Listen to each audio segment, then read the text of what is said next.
धारचूला के छारचूम निवासी कई लोगों की मकान की छतें व चार दीवारियों को नुकसान हुआ है। भारी भरकम हवा ने सारी छतें उड़ाकर तितर बितर कर दी हैं। लोगों को नुकसान हुआ है। ग्राम प्रधान छारचूम पैतोला ने अपने ज्ञापन में स्पष्ट लिखा है कि लोगों की छतें उड़ी हैं और उनको चोट भी लगी है। उन्होंने प्रशासन से ज्ञापन के माध्यम से उपजिलाधिकारी धारचूला से निवेदन किया है कि चोटिल व्यक्तियों को व जिनके घरों का नुकसान हुआ है उनको मुआवजा दिया जाए। उन्होंने कहा कि भारी मात्रा में हवा और तूफान ने बहुत बड़ा नुकसान क्षेत्र का कर दिया है। छारचूम के कई घरों की छतें, गौशालाओं की छतें व नए भवनों को नुकसान हुआ है। साथ ही व्यक्ति भी चोटिल हुए हैं। व्यवस्था मैं सबका करूंगा भाई, सबका व्यवस्था करूंगा, ऐसा बात नहीं है, ऐसा नहीं है ना।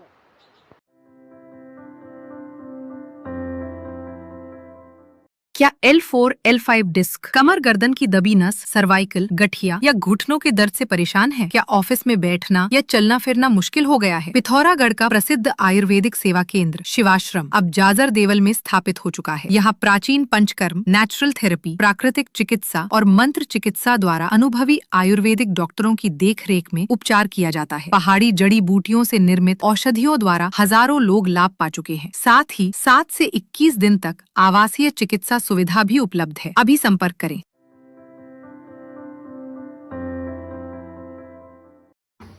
3 साल बाद भी शुरू नहीं हो सका ऐतिहासिक छारचूम का अंतर्राष्ट्रीय पुल, विभागीय तैयारियां अधूरी।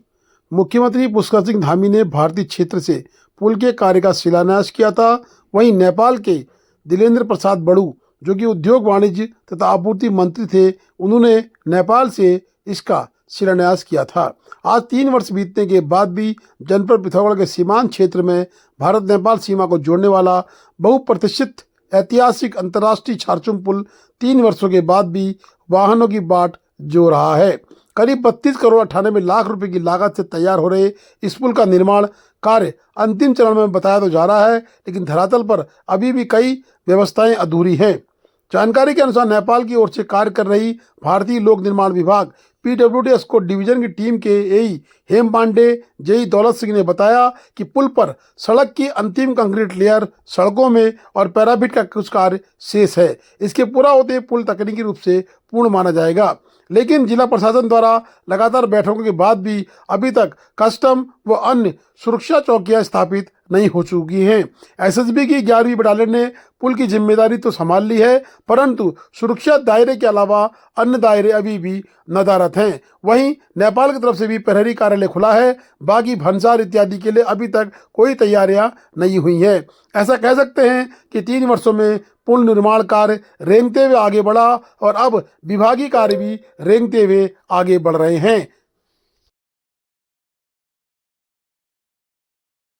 सीमांत व्यास वैली के रोंगकांव गांव में हुई घटना। खेत में काम कर रही महिला का पैर ट्रैक्टर की चपेट में।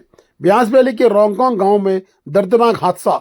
महिला का पैर हाथ वाले ट्रैक्टर के कुचल दिया। 2 घंटे की सर्जरी के बाद डॉक्टरों ने आखिर पैर बचा ही लिया। सीमांत व्यास वैली के रोंगकांव गांव में खेत में काम कर रही एक महिला गंभीर रूप से हादसे का शिकार हो गई। जानकारी के अनुसार महिला खेतों में कृषि कार्य कर रही थी, जहां मिनी हैंड ट्रैक्टर का उपयोग किया जा रहा था। इसी दौरान अचानक महिला सुरमती देवी का संतुलन बिगड़ गया। ट्रैक्टर और उनके हाथ से छूटकर सीधे उनके पैर पर चढ़ गया। हादसे में महिला का पैर गंभीर रूप से क्षतिग्रस्त हो गया। घटना के बाद महिला सुरमती देवी को तत्काल रेस्क्यू की आवश्यकता थी।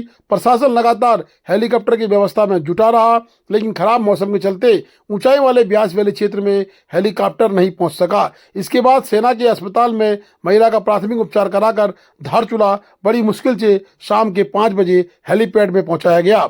शाम करीब 5 बजे महिला को धारचूला लाने के बाद वीरेंद्र नबियाल, अरविंद रोंकली व सेना के कई लोगों ने मिलकर, साथ में राजस्व की टीम के लोग उपलब्ध थे, तत्काल महिला को हेली के मार्फत पिथौरागढ़ रेफर किया गया।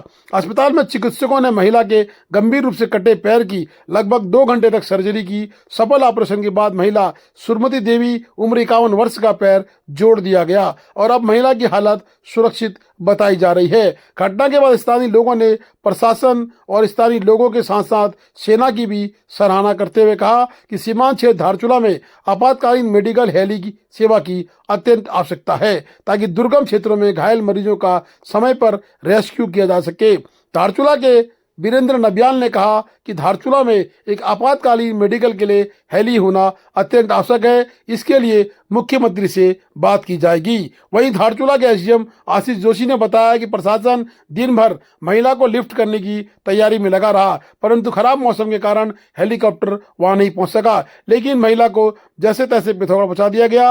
अब महिला का सफल सर्जरी होने के बाद खतरे से बाहर बताई जा रही है। स्थानीय लोगों ने प्रशासन के साथ साथ अन्य लोगों की भी सराहना की है।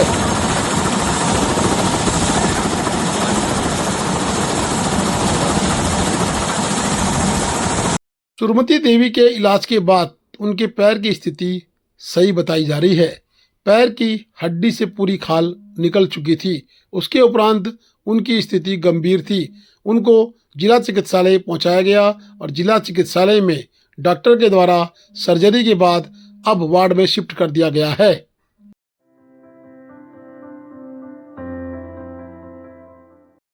धारचूला में सड़कों की स्थिति बहुत बेहाल है।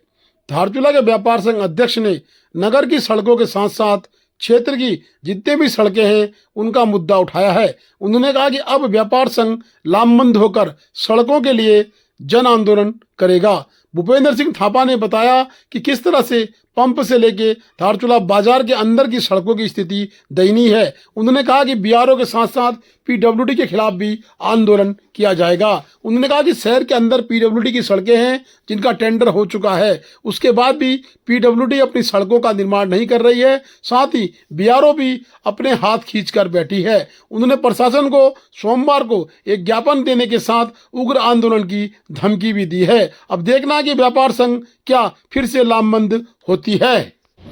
देखिए, नगर के अंतर्गत 2 किलोमीटर सड़क के डामरीकरण के लिए हम लोगों ने जब मेला उद्घाटन में माननीय मुख्यमंत्री जी धारचूला पधारे थे तो हम नगर पालिका अध्यक्ष जी ने एक ज्ञापन प्रेषित किया कि नगर की रोड का डामरीकरण करना अति आवश्यक है।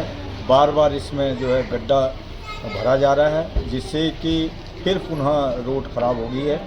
यह हम लोगों ने नगर पालिका अध्यक्ष जी के साथ हम लोग जाके माननीय मुख्यमंत्री जी को निवेदन प्रेषित किया, लेकिन अभी तक इसके बारे में कोई भी कार्रवाई नहीं की गई है। और व्यापार मंडल ने बार बार हम लोगों ने भी अपने स्तर से निवेदन किया, लेकिन अब पीडब्ल्यूडी के अधिकारी जो है सुन नहीं रहे या सरकार सुन नहीं रही है।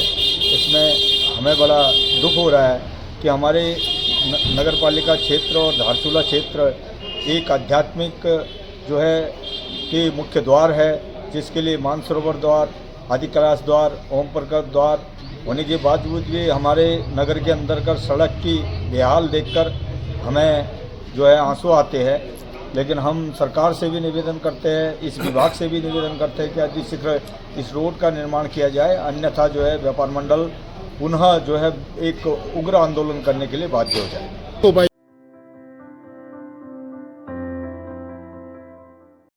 अवैध खनन पर पुलिस की सख्त कार्रवाई, रेते से भरी पिकअप सीज। उप निरीक्षक कोतवाली धारचूला अंबीराम आर्या ने बताया कि तहसीलदार धारचूला व टीम के द्वारा अवैध खनन की रोकथाम हेतु चेकिंग अभियान चलाया जा रहा है। इस दौरान गोठी के पास एक पिकअप को चेकिंग हेतु रोका गया। चालक से वाहन से भरे रेत के बारे में पूछा गया तो बताया गया कि काली नदी से ला रहा हूं। रेते के संबंध में कोई भी कागज उपलब्ध नहीं थे। पुलिस टीम द्वारा तत्काल कार्रवाई करते हुए वाहन को सीज किया गया। वाहन स्वामी के विरुद्ध खनन अधिनियम के अंतर्गत वैधानिक कार्रवाई की जा रही है। साथ ही बता दें कि जनपद भर में पुलिस और परिवहन विभाग के द्वारा लगातार अवैध खनन परिवहन के खिलाफ विरुद्ध। वहीं वाहन स्वामी सुनील कुमार का कहना है कि मेरी गाड़ी रिश्तेदार का रेता उतार रही थी, उसको प्रशासन ने अवैध रेता समझकर सीज कर दिया, जिससे बड़ा दुख होता है। जबकि गोठी से लगातार सुबह 4 बजे से अवैध रेते की गाड़ियां चल रही हैं, जो कि पूरे क्षेत्र में खुलेआम धड़ल्ले से रेता परिवहन कर रहे हैं। उनको प्रशासन पुलिस नहीं पकड़ रही है। ये दोहरी राजनीति के आरोप उन्होंने लगाए हैं। आर्मी में भी फौज में ड्यूटी करके आए, मेरी ड्यूटी मैंने भी करके, आपने ड्यूटी कर दी, गाड़ी सीज कर दी। बाकी गाड़ी क्यों नहीं सीज हो रही? 4 गाड़ियाँ सुबह 4 बजे से 6 बजे से ऑन रोड हो रही और रही बात कंपनी का जो भी यहाँ पर कस्टम चलता है, एक वार्ड मेंबर से